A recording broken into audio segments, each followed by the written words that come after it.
Bienvenidos al curso Electrónica Industrial. Mi nombre es Marcelo Pérez y hoy veremos el módulo número 24, Control de convertidores fuente de voltaje. Tanto los inversores como los rectificadores fuente de voltaje tienen distintos objetivos de control y por lo tanto los métodos de control que se van a ocupar en cada uno de ellos son distintos. En el caso de los inversores fuente de voltaje, lo usual es que se conecten a una carga RL o a un motor para poder controlar tanto las corrientes como la velocidad del motor en el caso de esa conexión. Y en el caso de los rectificadores, es necesario controlar la corriente de entrada al rectificador, que es la corriente que pedimos desde la fuente alterna, y el voltaje del condensador. Ah, en este módulo vamos a revisar distintos métodos para controlar tanto inversores como rectificadores, basados ya sea en métodos lineales, con transformaciones o histéricos.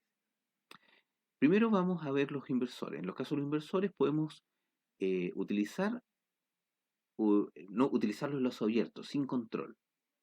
En este tipo de aplicaciones no se ocupa entonces un control, sino que se le indica directamente cuál es el índice, la variable de modulación al convertidor. De esta forma, no tenemos control sobre las variables del sistema, no las podemos regular, ni la corriente ni la velocidad. Y se ocupa en aplicaciones en donde no se requiere un desempeño dinámico ni de regulación, por ejemplo, una bomba, un compresor o un ventilador. Supongamos el caso de un ventilador solamente necesitamos que tenga ciertos niveles de operación, por ejemplo, nivel medio, bajo y alto. Entonces lo que se hace es setear que el índice de modulación, ¿cierto?, cambie en tres valores, no sé, 0,3, 0,6 y 1. De esa forma obtenemos los distintos niveles y no se requiere controlar exactamente el flujo de aire porque es un ventilador en el fondo.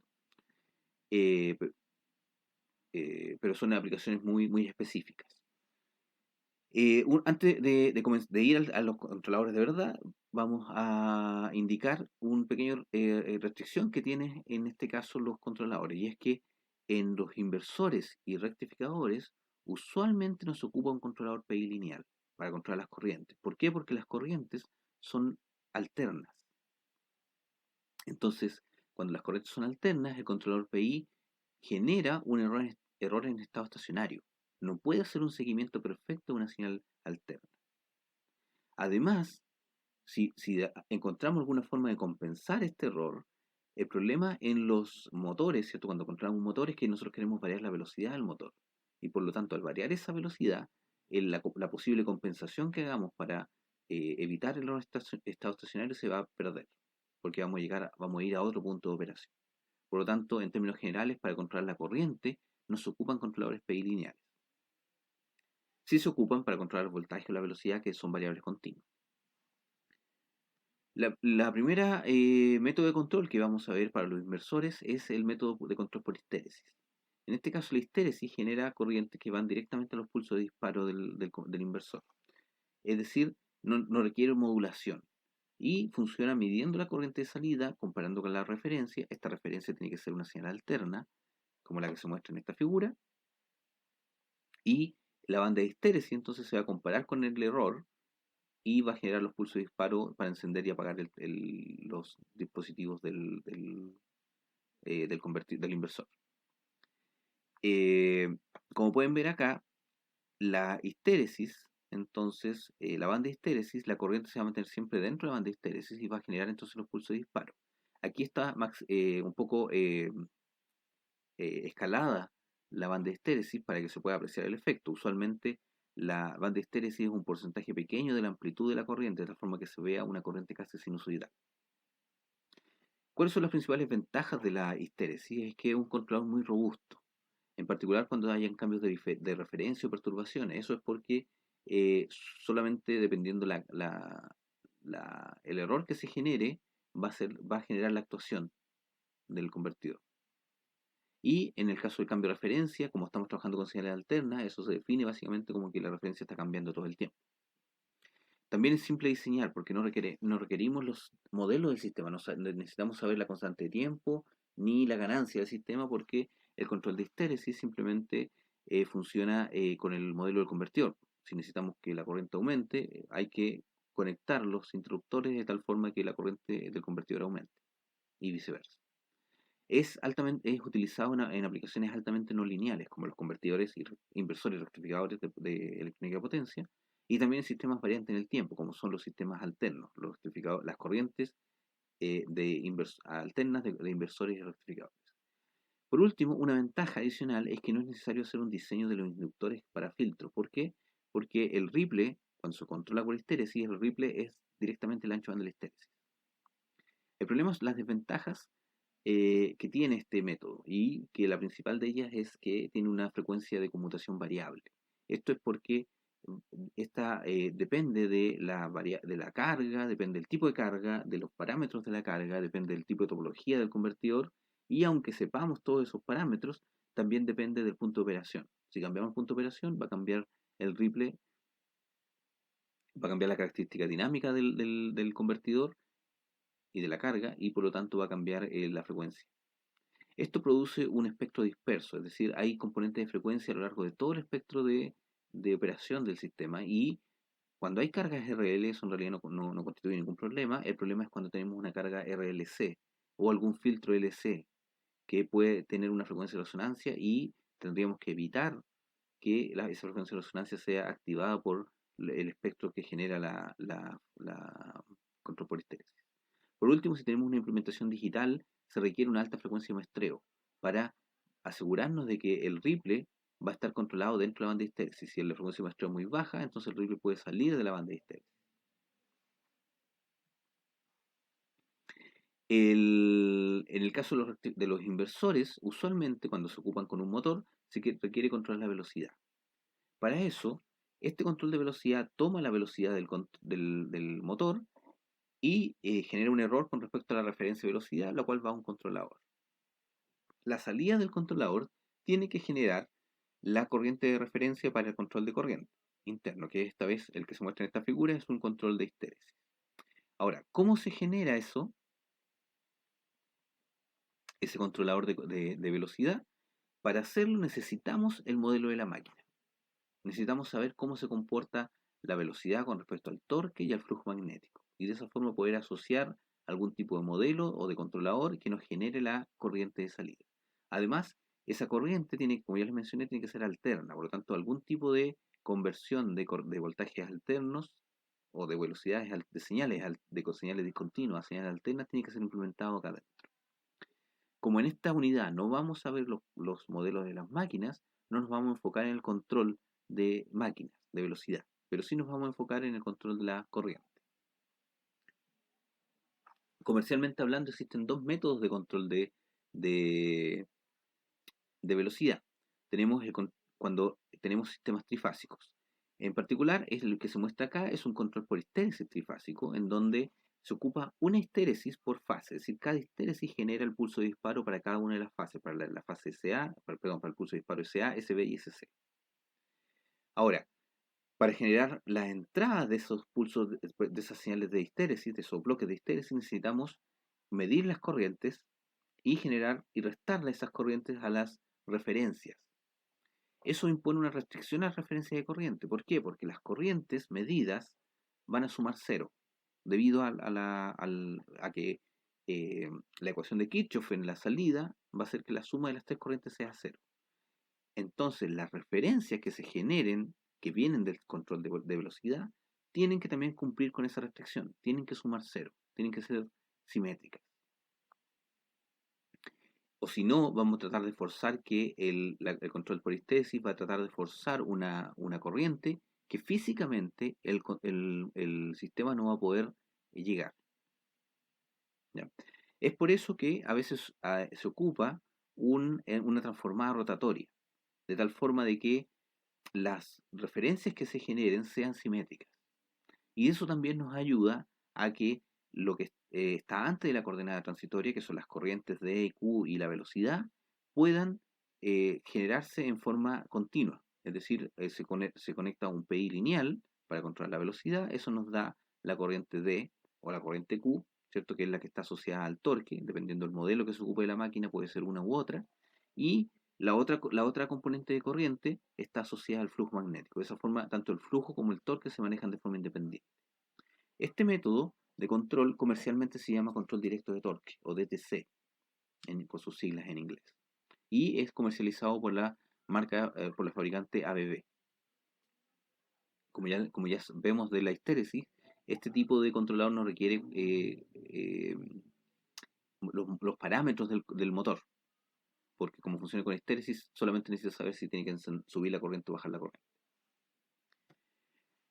Se puede utilizar también un control lineal trifásico. En este caso, para poder usar control lineal, tenemos que utilizar dos transformadas de rotatorias, tanto para las corrientes como para los índices de modulación. De esa forma, medimos las corrientes, las transformamos en componentes de Q que son continuas, aplicamos el control y luego generamos índice de modulación continuo, porque el controlador es PI, es un PI lineal, que trabaja con señales alternas, pero con señales de entrada continuas y salidas continuas. Por lo tanto, necesitamos después transformar esas señales continuas nuevamente en señales alternas y para eso usamos la transformada inversa, rotatoria inversa. De esa forma, todo lo que está a la derecha en la ecuación, en la figura, perdón, trabaja con señales trifásicas. La modulación, por ejemplo, trabaja con señales trifásicas. Y todo lo que está a la izquierda trabaja con señales continuas. Y por eso es posible, entonces, utilizar eh, controladores PI lineales. Al igual que el caso anterior, entonces se le asigna una componente de corriente al torque, otra componente al flujo, y se puede controlar la velocidad controlando una de esas dos corrientes. Para eso, este método comercialmente se llama control de campo orientado, o FOC por sus siglas en inglés, y que eh, tiene como base teórica que modela o genera una especie de observador de cómo es el flujo dentro de la máquina. Y ese flujo, o esa modelo que genera el flujo, está asociado directamente a una de las componentes de corriente. Y es por eso que tiene ese nombre, porque se orienta a través del flujo mecánico que hay dentro, magnético que hay dentro de la máquina.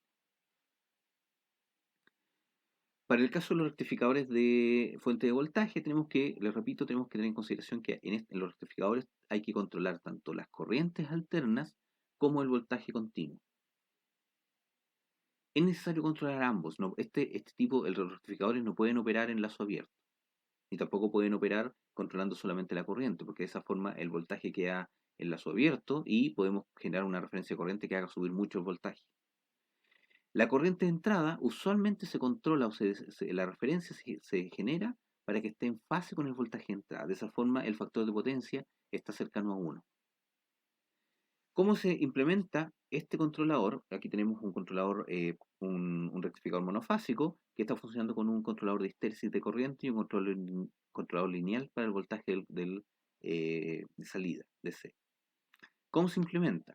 En el caso de la histéresis tenemos que utilizar una histéresis inversa, porque recuerden de la unidad del módulo anterior que la respuesta de la corriente es inversa con respecto a la corriente en el inversor.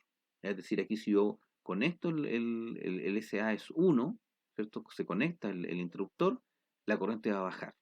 Por lo tanto, tengo que hacer la definición inversa en cuanto a la salida de la histéresis. Y en el caso del controlador de voltaje DC, bueno, el voltaje DC es una variable continua, por lo tanto necesitamos una referencia continua y la salida del PI también va a ser una salida continua. Esa señal continua corresponde a la amplitud de la corriente. Por lo tanto, necesitamos una transformada para, a partir de la amplitud de corriente, generar la forma de onda sinusoidal que requiere el controlador de histéresis. Eso se hace a través de un multiplicador. Y ese multiplicador ocupa una señal sinusoidal que se obtiene directamente del voltaje de entrada. De esa forma, este voltaje de entrada se divide, se normaliza, ¿cierto? Se divide por su amplitud para generar una señal sinusoidal y esa señal sinusoidal se ocupa para multiplicar la amplitud de la corriente y con eso generar la corriente de referencia sinusoidal. Y eso tiene como ventaja de que inmediatamente nos queda esta corriente en fase con el voltaje de entrada.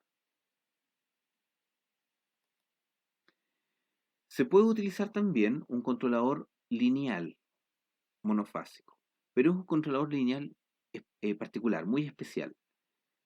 ¿Cuál es o cuál es la condición para poder usar este controlador lineal es que la frecuencia a la cual opera es constante. Y en el caso de los rectificadores, podemos asumir que las redes a las cuales están conectados estos rectificadores tienen una frecuencia constante. En el caso de Chile tenemos 50 Hz y, aunque se puede mover, ese movimiento es muy pequeño y podemos considerar que básicamente es constante. Este rectificador, o sea, perdón, este rectificador se controla entonces con una modulación que genera los pulsos y disparos y en los cuales entra un índice de modulación y ese índice de modulación es alterno, de una cierta frecuencia y con una cierta amplitud.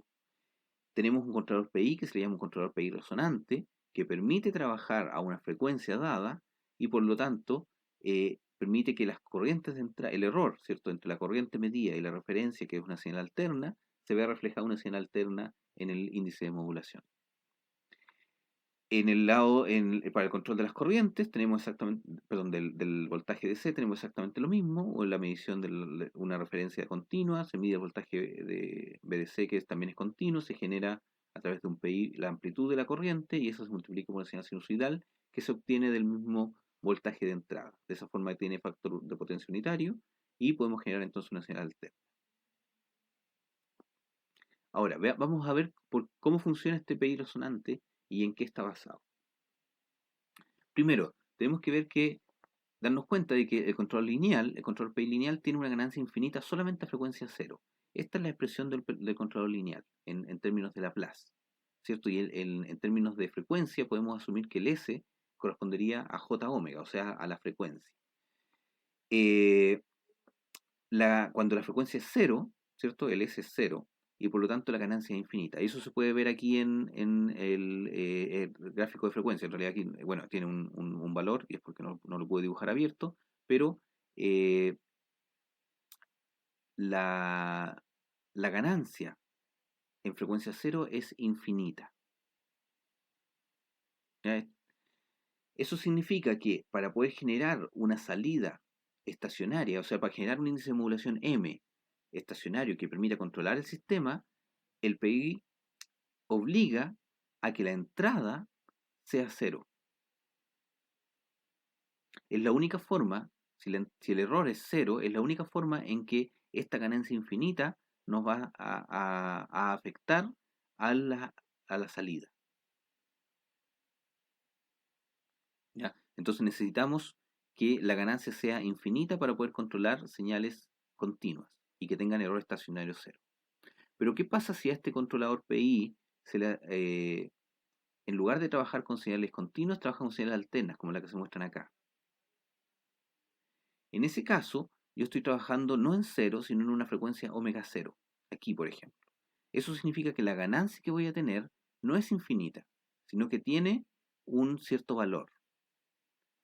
¿Qué significa eso en el controlador? Significa que para llegar a un estado estacionario no es necesario que el error sea cero. ¿Por qué? Porque hay una ganancia finita acá. Por lo tanto, con un cierto error dado, va a generar una salida que es constante, que no va a aumentar infinitamente en el tiempo. Por lo tanto, se genera efectivamente un error en estado estacionario.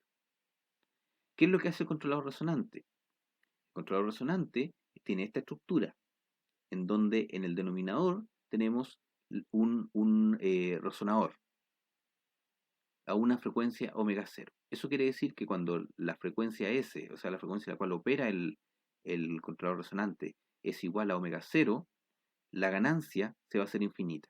Y vamos a tener el mismo fenómeno que pasa con el controlador PI. Es decir, en esta omega cero, cuando la corriente, tanto la corriente de entrada en este caso como la corriente de referencia, están a la frecuencia omega cero, la única forma en que la salida sea estacionaria, o sea, genere una señal sinusoidal, es que el error de entrada sea cero, es decir, que la corriente I sea igual a la IRF. Por lo tanto, si las dos señales trabajan a esa frecuencia y nosotros sintonizamos el controlador resonante a esa frecuencia, podemos asegurarnos de que no va a haber error en estado estacionario.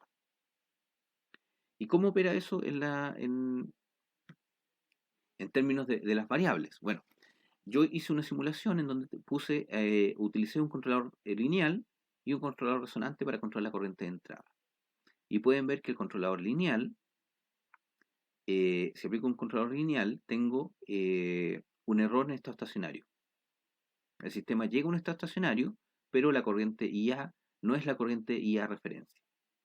En cambio, con un sistema resonante, con un PI resonante, el controlador resonante se asegura de que la corriente a la frecuencia fundamental, que es la frecuencia a la cual yo diseñé el controlador resonante, va a ser la misma, va a tener la misma amplitud que la referencia. Y por lo tanto, que ustedes pueden ver que efectivamente sigue la referencia sinusoidal sin ningún problema.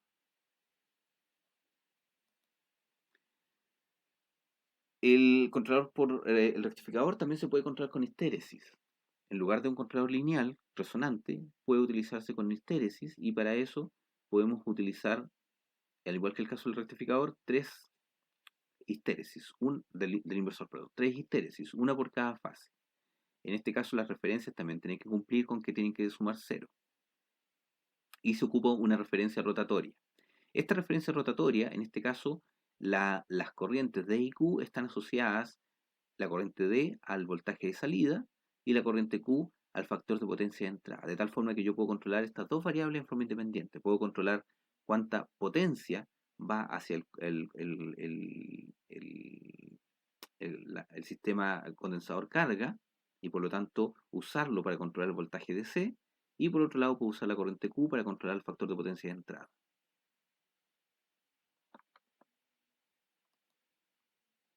Este mismo método se puede, el método de control para el lineal para el inversor se puede utilizar también para el rectificador. Y en ese caso tengo que utilizar dos transformadas para la corriente, en este caso, y para los índices de modulación, de tal forma de que los controladores PI que yo tengo acá funcionen solamente con variables continuas. La corriente ID y Q, MD y MQ son variables continuas. Entonces puedo de nuevo asignar que la corriente D va a usarse para controlar el voltaje de salida, mientras que la corriente Q se asigna para controlar el factor de potencia. Y aquí tenemos entonces el sistema de control completamente lineal para el rectificador trifásico. ¿Eh? En este caso tenemos que las corrientes alternas están al lado derecho, mientras que las corrientes que son continuas, que no son alternas, están en el lado izquierdo. Bien, es un resumen de los métodos de control que se ocupan tanto para rectificadores como para inversores. Ahora, ¿cómo se hace el diseño de los controladores? Eso depende de las variables dinámicas. Esas variables dinámicas, para encontrar los modelos dinámicos, en el caso del controlador lineales, tenemos que usar los mismos métodos que habíamos visto para los controladores, para los convertidores de CC o para los convertidores de diodos. Es decir, encontrar el modelo de la máquina o el modelo de la corriente de entrada y con eso poder diseñar el, el controlador, tanto de voltaje como de corriente. Bien, con eso terminamos entonces el módulo de control de convertidores fuente de corriente, de voltaje. Muchas gracias.